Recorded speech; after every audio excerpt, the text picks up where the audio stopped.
Je m'appelle Jean-Michel Delisle, je suis président de la Société Delisle et je suis la 4e génération de bronziers d'art.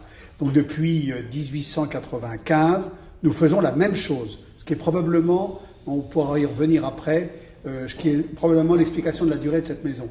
On est toujours resté dans le très haut de gamme, dans le luminaire d'art qui couvre tous les styles. En dépit de la création, qui est quelque chose de très important, beaucoup de nos clients viennent quand même à Paris pour retrouver Versailles, pour retrouver l'Institut de France, pour retrouver ces grands siècles français, le Louvre. Je veux dire, ne perdons pas de vue notre patrimoine, car nos métiers d'art sont fondés sur ce patrimoine. Alors après, ils peuvent éclore avec de la création, mais gardons la tête froide. Les clients étrangers viennent pour le grand style français. La France, qui a le plus grand nombre de métiers d'art, en exercice aujourd'hui, 217 métiers, aucun de ces métiers, ou très peu, peuvent amener des jeunes à avoir un niveau universitaire, de master ou de doctorat. Ça n'existe pas.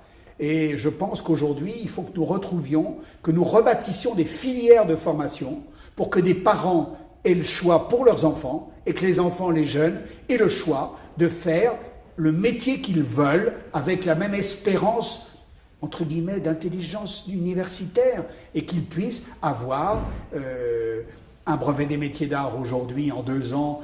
Probablement faudra-t-il qu'il ait le niveau licence en 3 ans, que nous puissions avoir des docteurs en métiers d'art. Une filière sans recherche est une filière inexistante. Si nous ne transmettons pas nos savoirs, nos savoir-faire, je pense que nos métiers, tout ce pan original, formidable qu'a la France aujourd'hui, y compris dans l'entretien de son patrimoine, dont elle a besoin elle-même, au moins pour l'entretien de son patrimoine, si nous n'assurons pas une transmission de qualité, nos métiers seront morts dans quelques années. Car la France est condamnée à faire du haut de gamme. Tant mieux, on a les gens intelligents pour le faire. Mais il faut prendre ce virage. On aime le mot atelier, on aime le mot manufacture. J'aime aussi, moi, manufacture, parce que ça dit exactement ce que sont nos métiers d'art. Mais la fabrique, je trouve ça aussi très bien.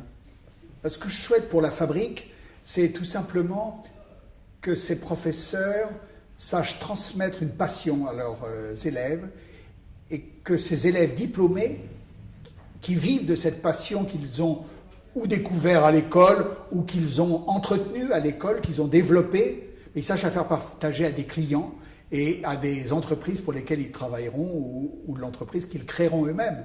Car n'oubliez pas qu'à la Chambre de commerce, tout ce que nous rêvons, ce sont les créateurs d'entreprises.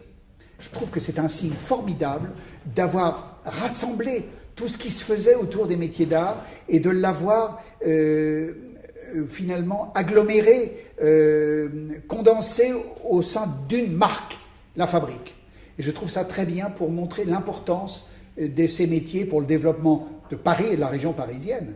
Car si je vous ai dit que la France était condamnée à l'excellence, Paris et la région Île-de-France sont condamnés 1000 fois plus encore à cette exigence, d'autant que les clients viennent du monde entier à Paris.